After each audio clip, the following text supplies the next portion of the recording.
Goeiemôre. Baie welkom by vanmôre se erediens, lekker sonskyndag.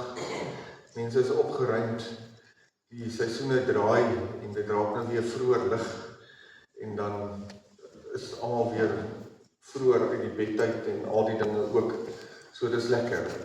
Die dae is langer en meer tyd om die dag te geniet en mekaar te geniet en saam te kuier en al die dinge.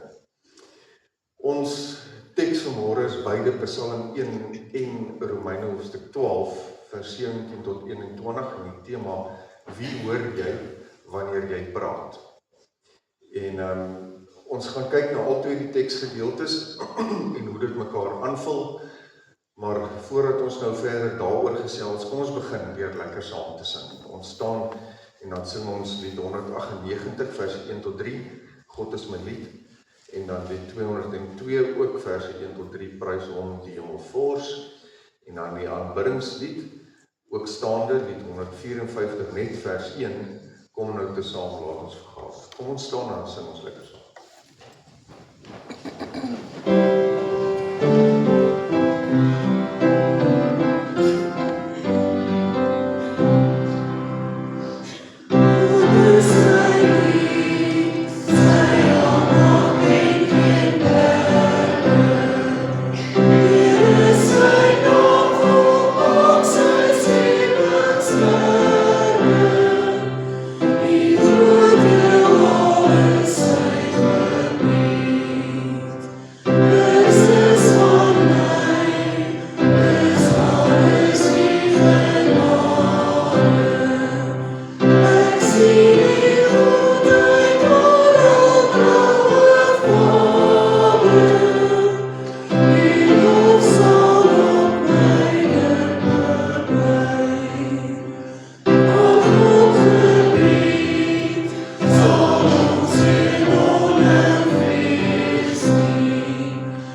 maar op julle fone kyk hierdie week, ek het hier binne gesê, ons het ink vir die drukker bestel, maar dit het nie betyds gekom nie, so ons kon dit nou nie gedruk het nie, ons het probeer, maar ja, toe kom dit nou baie vaal uit. So ek weet nie of daar van julle is wat wel afkondigings gekry het, jammer daaroor, maar hulle het nou beloof dat dit nou vroeg hierdie komende week hier sal wees, en dan sal ons volgende week weer kan druk. Wat ek tog net wel wil byvoeg, by die voorbereiding is oom Willie Koeglenberg gaan hierdie week in vir 'n knievervanging en dan terugvoering oor die pannekoek en vetkoek verkope vir die diens van barmhartigheid. Baie dankie vir die ondersteuning. Daar was 'n totaal van rondom R8.500 wins gewees, waaroor ons baie dankbaar is. Dan wil ek die bewys van lidmaatskap aflees asseblief vanaf die hervormde kerk hier van Makwasi en sy is bevestig uit Wolmaranstad, Janay, daar sit sy, Janay Koeglenberg. Janay, baie welkom, offisieel met papiere is jy nou hierso. So baie welkom, ons hoop dat jy 'n wonderlike geestelike tuiste hier by ons gemeente ook sal kry. Dan weet ek is daar verjaarsdae hierdie week, maar ek het dit nie voor my om dit te kan lees nie. Wie verjaar die week? Sê weer?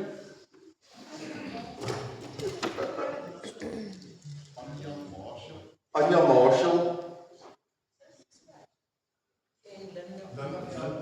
Ja, Linda verjaar ook hierdie week, ja. Oom Attie daar agter, hy verjaar ook die week, asseblief Willem. Ja, loop en jy verjaar ook seker hierdie week. Nee, nog nie hierdie week nie, wat. Ek het nog 'n week van nog nie oud wees nie. Of ouer wees. Wie nog? Dis net daai 3 wat hier op is. Net die 3. OK, wie sal daar agter asseblief, ja, dankie. Hulle lidmaatskap is nog nie hier nie. Anja. Wie kan Anja se dankie? Wie sal dit vat? Wie kan dit? Sy sal dit vir Anja vat, asseblief. Dankie, Bibi. Terwyl ek nou nie die name voor my het nie, is daar iemand 'n kans of wat sê hulle wil verjaar.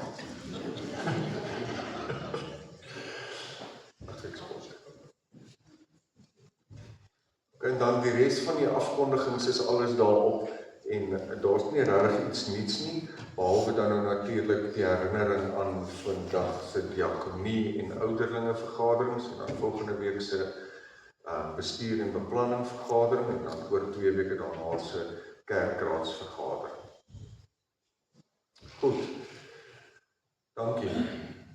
Ons aanvangswoord lees ons dan nou die Psalm wat deel is van die teks waarna ons vanmôre gaan kyk, Psalm hoofstuk 1, of die eerste Psalm. Gelukkig is die mens wat nie die raad van goddeloses volg nie en nie op die pad van sondaars gaan staan en nie in die byeenkoms van spotters sit nie, maar wat vreugde vind in die wet van die Here en sy wet dag en nag mymerend prewel.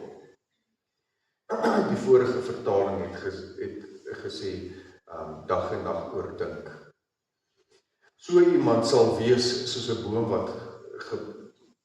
'n boom geplant langs watervore, wat sy vrugte op sy tyd gee en waarvan die blare nie verloor, wat die wind verloor nie, alles wat hy aanpak gedui.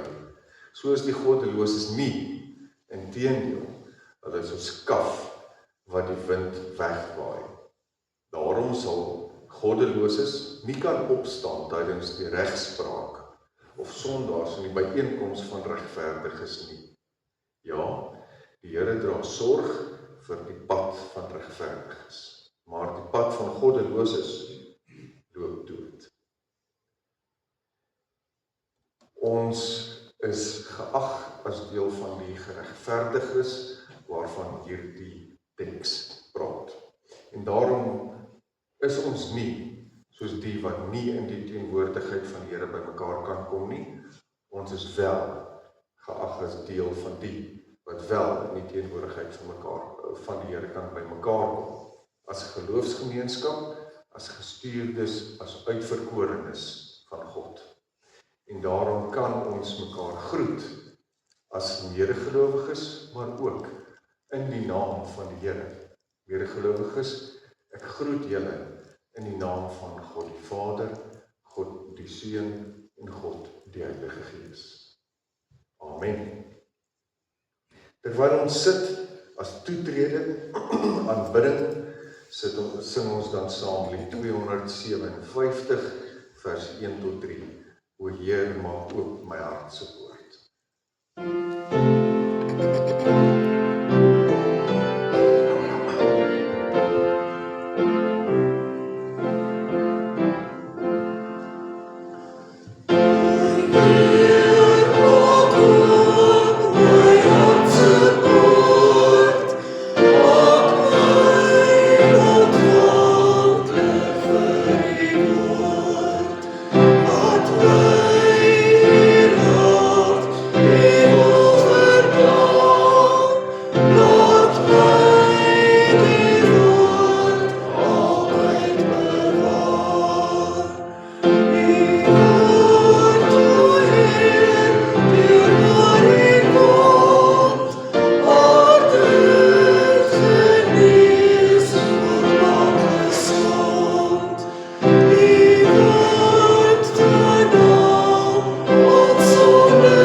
Voordat ons uit die woord van die Here lees, kom ons bid saam. Here almagtige God, baie dankie vir die voorreg dat ons deel geag kan word as regverdiges. Dankie Here dat U ons sien deur U perspektief en nie deur ons menslike perspektief, waar ons mekaar of na onsself kyk nie. Dankie Here vir die voorreg dat ons daarom dan vanmôre in U teenwoordigheid kan by mekaar kom en kan weet dat U is hier.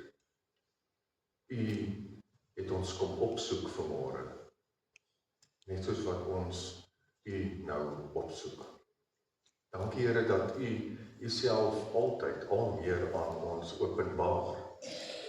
Dag na dag, week na week, maand na maand, jaar na jaar, vir die res van ons lewens, van die begin af tot die einde. En dankie Here dat U met ons moeite doen, selfs wanneer ons nie noodwendig met U moeite doen nie. Here, maar ons is hier en ons smag na 'n ontmoeting met U. Ons smag daarna om na te dink oor U woord, U stem daarin te hoor. Here, wil U asseblief met ons nou kom praat. Ons luister graag. Ons bid dit in Jesus se naam. Amen.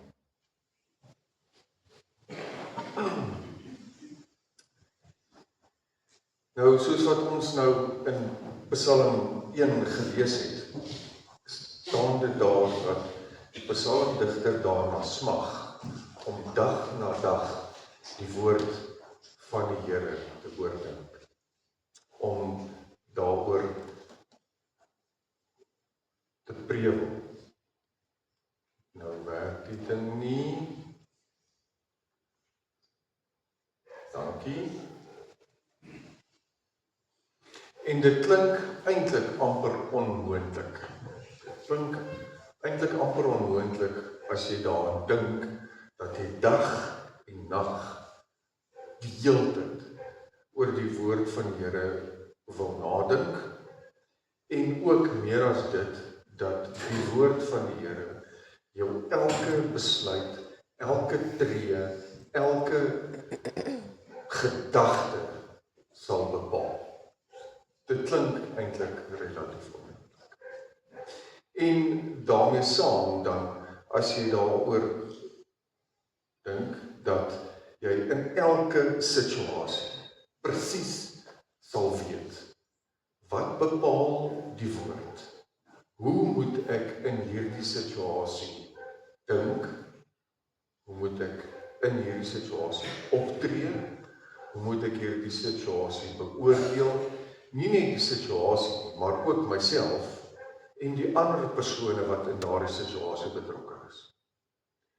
Hoe is dit moontlik? Ek weet, verseker, dat ek dit nie altyd reg kry.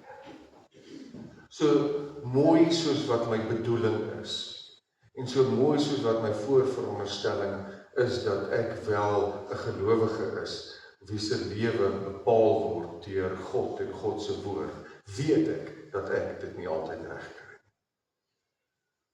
Ons is immers nie perfek nie. Ons gaan dit nou lees wanneer ons die teks in Romeine lees.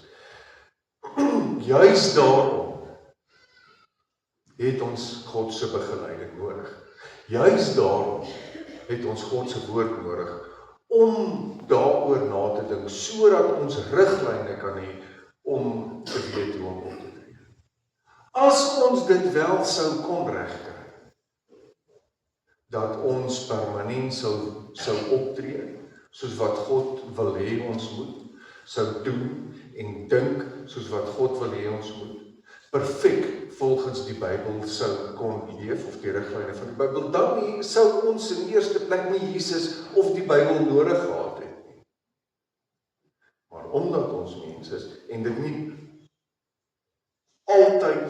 altyd reg kry, juis daarom het ons reeds nodig om daaroor na te dink, om vir onsself uit te pleis, hoe werk dit?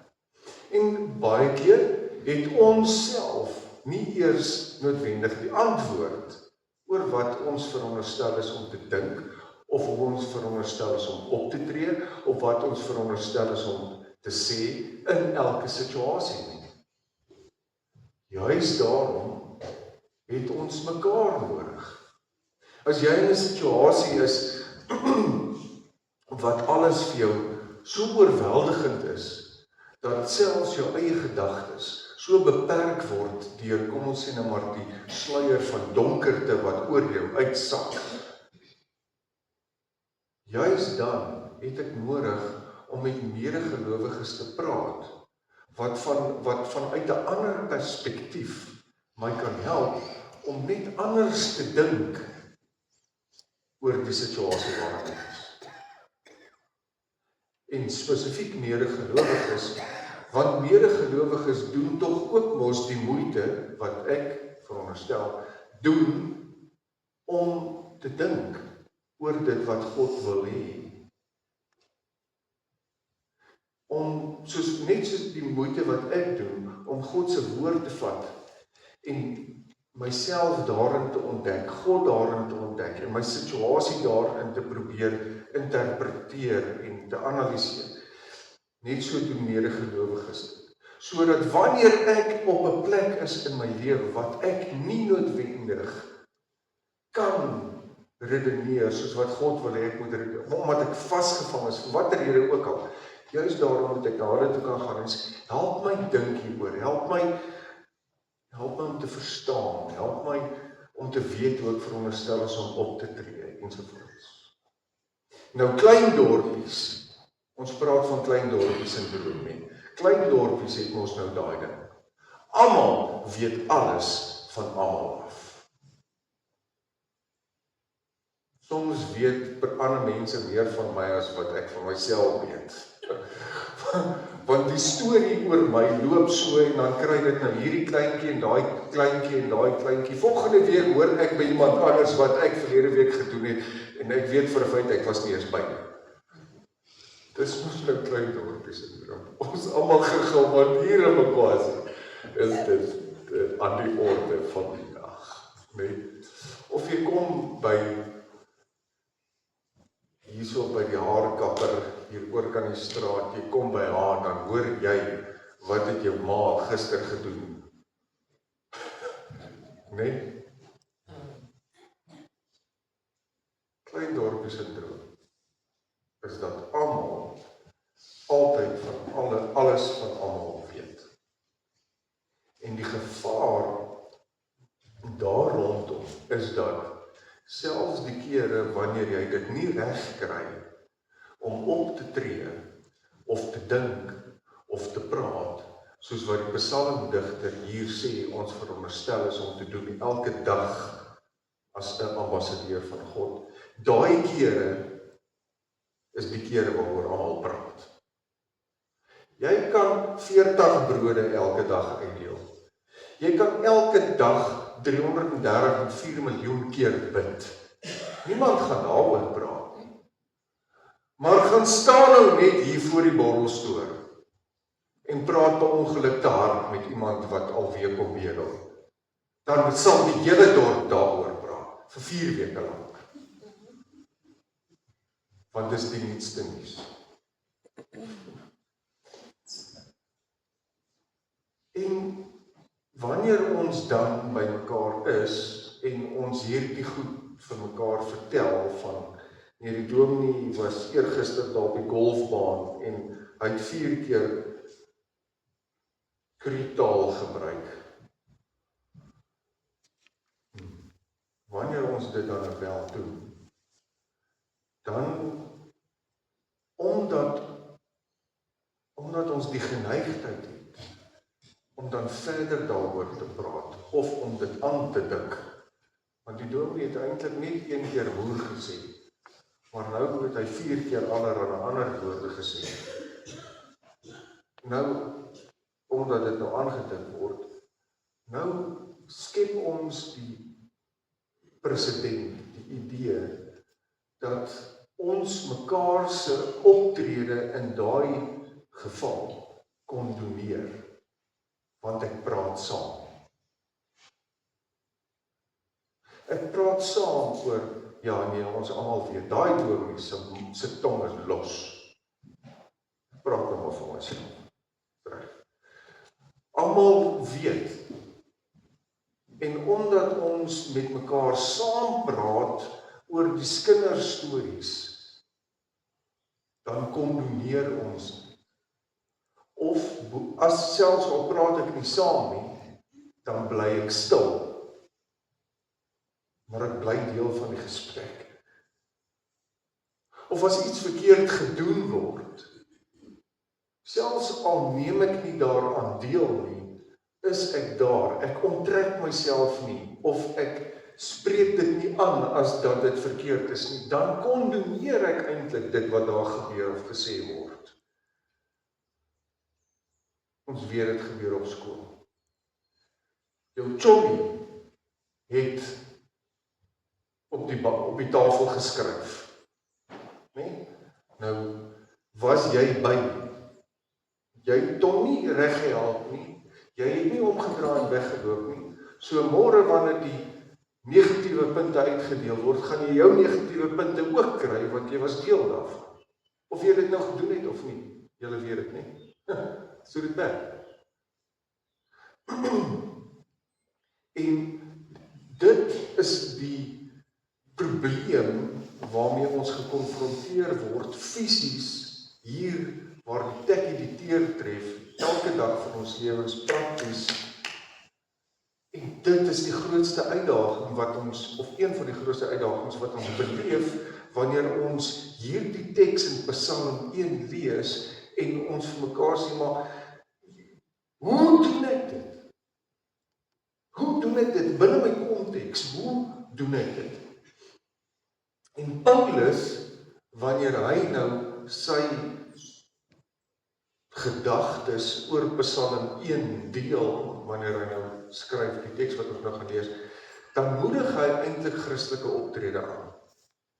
En hy het bietjie verder daaroor nagedink, want hy weet dat die wêreld ons aanhits om wêrelds op te tree in steede daarvan om godsdienstig op te tree. En in ons kultuur, ons praat van kulturele of kultuurgeoriënteerde Christelike optrede. Wat ek daarmee bedoel is dat in my kultuur, ons in ons Afrikaner kultuur, het 'n spesifieke manier om te dink oor hoe ons veronderstel is om op te tree in ons mooi land Suid-Afrika. En dan gebruik ons daardie kultuurgeoriënteerdheid om na te dink oor ons Christelike optrede, so dan verdedig ons 'n skynbaar Christelike optrede vanuit ons kultuur om op te tree in hierdie land. Julle weet nou waarvan ek praat. Ek gaan nou nie eers daaroor uitbrei nie, want dan gaan almal nou môre weer sê die dominee het politiek gepraat nie in die erediens. Kom ons lees wat sê Paulus. Moet niemand kwaad met kwaad vergeld nie, maar rig julle gedagtes op dit wat vir alle mense goed is. As dit moontlik is, sover dit van julle afhang, leef in vrede met alle mense. Geliefdes, moet julle nie wreek nie, maar laat ruimte vir die oordeel. Dit is nou natuurlik God se oordeel. Daar staan immers geskryf, aan my kom die wraak toe. Ek sal vergeld. Dis God, nou nie. Sê die Here. Maar as jou vyand honger is, gee hom iets om te eet. As hy dors is, gee hom iets om te drink. Deur dit te doen, stapel jy vurige kole op sy hoof. Moenie dat die kwaad jou oorwin nie, maar oorwin die kwaad met die goeie. Nou op sigself klink dit net so vrek moeilik, soos Psalm 1. Want, wat beteken dit dan nou? Jesus sê, draai die ander wang. Beteken dit dan nou, ek moet net die hele tyd staan nie? Laat enigiemand soos wat hulle wil, my wild en wakker klap. Jy het net 2 wange, my vriend. Jy het net 2 wange. 70 maal 7 beteken nie vir altyd en vir ewig nie. Maar in die proses, die manier hoe jy daaroor nadink, word bepaal uit die woord. En beteken letterlik dat vergeet van wraak. Dit kom oor die oordeel kom God toe. Ek sê weer, vergeet van wraak. Die oordeel kom God toe. Maar jy het net 2 wange. As jy jou hand op 'n warm plaat gaan neersit, gaan hy brand. En daar gaan blase wees. Maak nie saak hoe mooi jy die Here vra om jou te vergewe oor die feit dat jy jou hand op 'n warm plaat gesit het. Julle verstaan nou, nee? Julle begryp die beginsel. Die feit vergifnis beteken nie dat jy die gevolge vryspreek. Dit gaan altyd so wees. Net so ook wanneer ons aan mense dink of aan 'n situasie dink of wat ook al, dit beteken dat ek moet myself afvra. Die manier hoe ek nou hieroor gaan praat, hoe ek hieroor gaan nadink, hoe ek hieruit gaan optree, dit moet goeie resultate oplewer. Vir myself ook. Om vir iemand kwaad te bly, of om wraak te soek, beteken dat ek drink gif en ek hoop die ander persoon kom iets oor. Dit vergiftig jou. So vir jou eie beswil, eerder, hoe sal God georiënteerde denke bepaal dat ek in hierdie situasie optree, daaroor nadink en nie oor praat. Dit sou ook dan beteken, prakties byvoorbeeld, as ons mekaar nou Vrydag aand by die peperboom raakloop, en hulle sê, hoorie, Petrus het verlede week alweer iemand se kalvers te min geld,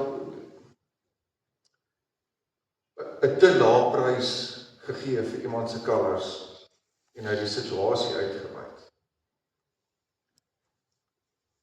In steede daarvan dat jy nou deelneem aan die gesprek, en sê, ja, maar ons ken mos maar vir Petrus so, nê? Ek het gehoor, hy het 3 weke terug dit met Kobus ook gedoen. En toe het hy X, Y en Z gedoen. Nou sit André langs jou. Ja, hy het verlede maand dit met my ook gedoen. Moenie daar gaan nie. Dit beteken letterlik dat ek eerder sal sê, ouens, maar ons weet mos nou, Petrus het 'n reputasie. Hoe gaan ons hom reghelp? Julle hoor. En dit is wat ek dink Paulus probeer doen wanneer hy nadink oor Psalm 1 en dit wat hy nou hier skryf. Ons moet letterlik die wêreld beter hanteer as wat die wêreld ons hanteer. Prakties. As iemand jou verkeerd leed aandoen, dit vat nie die leed weg nie. Dit vat nie weg dat hy verkeerd opgetree het nie. Dit vat nie weg dat jy die persoon moet reghelp. Maar gaan jy die persoon probeer reghelp vanuit 'n Christelike perspektief, letterlik, om die situasie beter te maak? Of wil jy eerder die persoon reghelp en dit net as 'n skynbare sambreel om eintlik te probeer weer wraak kry? Daar's 'n nuanceverskil. In die Onse Vader bid ons, Here, laat U wil geskied en laat U koninkryk kom.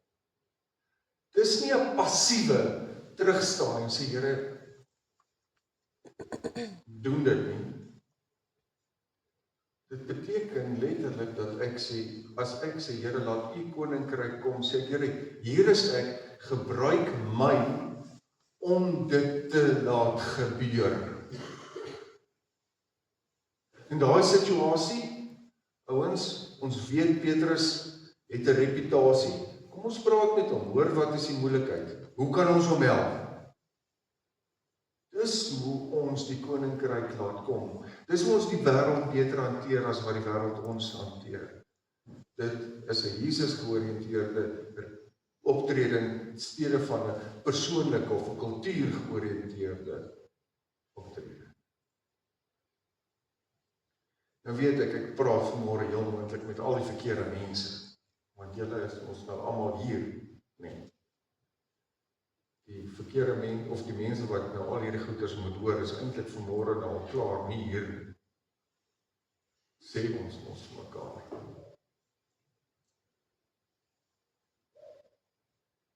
Maar wat het jy gisteraan by die braaivleis gepraat?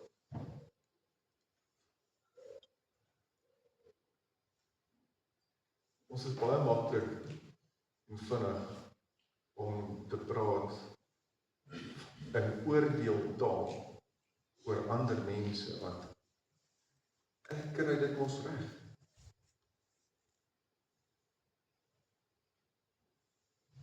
Kom ons help eerder mekaar, daar waar ons tekort kom. In steede daarvan om mekaar te wil oordeel, dalk juis wanneer die ander persoon op 'n donker plek in sy of haar lewe is en nie reg optree nie of reg praat nie, omdat hulle op daardie stadium nie die vermoë het om dit te doen. Hanteer die wêreld beter as wat die wêreld jou hanteer. Amen. Ons Here, dankie.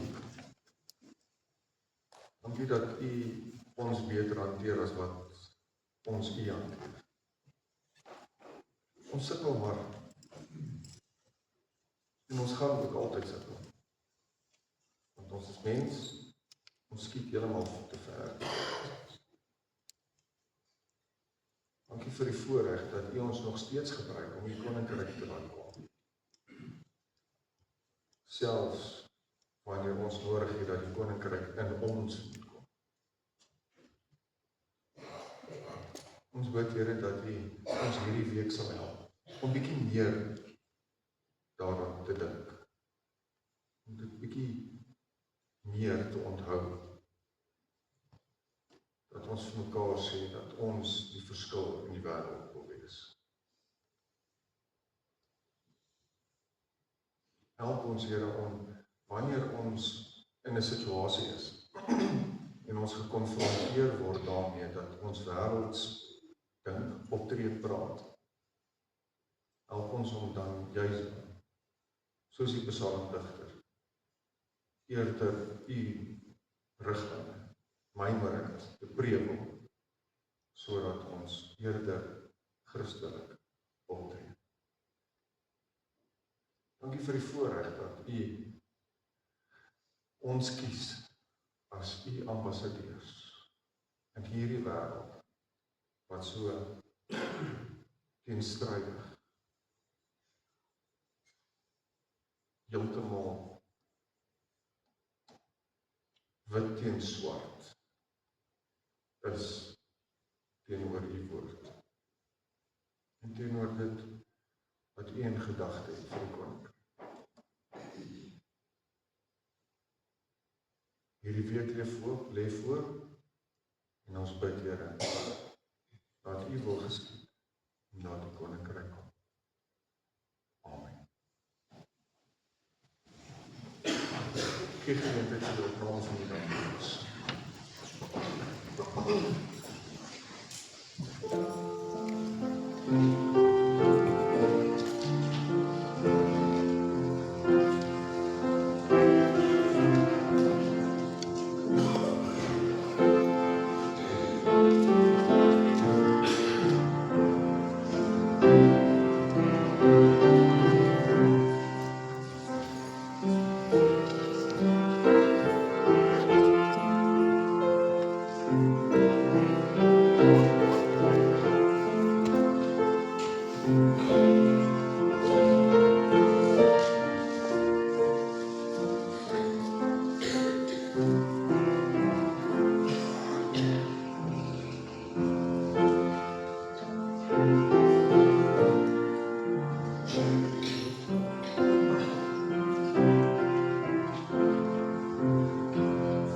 Here, dankie dat U vir ons in oorvloed gee. Dankie, Here, dat ons daarom ook uit daardie oorvloed kan teruggee, sodat ons op so 'n manier ook tot diens van die koninkryk kan wees. Waarom bid ons dat hierdie offer vir U aanneemlik sal wees, dat U dit sal gebruik tot eer en verheerliking van U naam. Jesus se naam. Amen.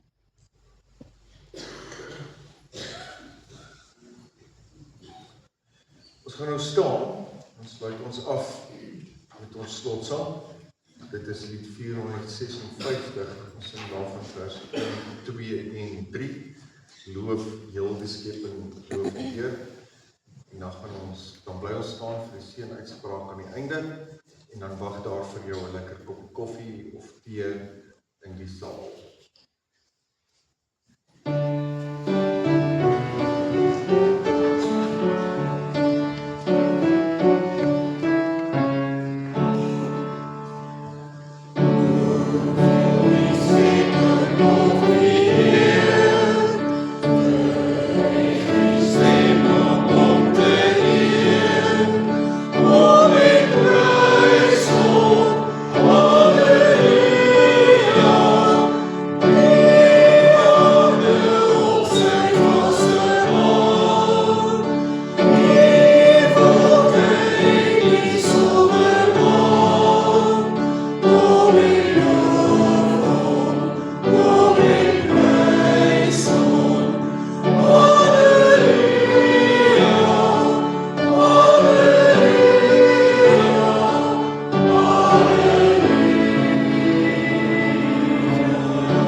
Medegelowiges, die genade van God, ons Vader, die liefde van ons Here Jesus Christus, die hoopbeleiding en nabyheid van die Heilige Gees sal by julle elkeen wees en bly nou en tot in alle ewigheid.